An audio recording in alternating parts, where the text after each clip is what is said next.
Амансыздар ма? Бүгін қыркүйектің 16-сы.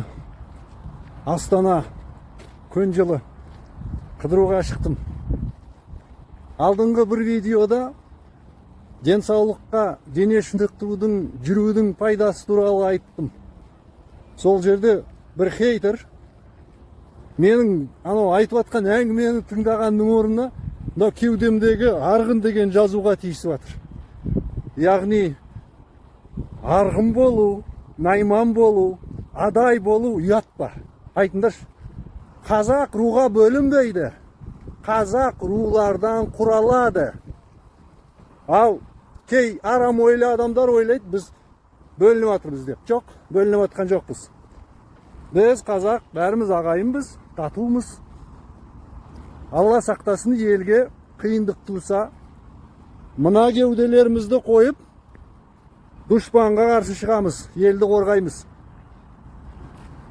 Ал қайдағыны айта бермеңіздер.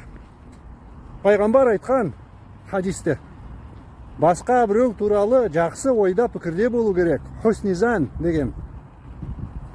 Сол үшін бәрімізге сәттік болсын. Ал жаман ой, жаман арам сөз айтудың қажеті жоқ.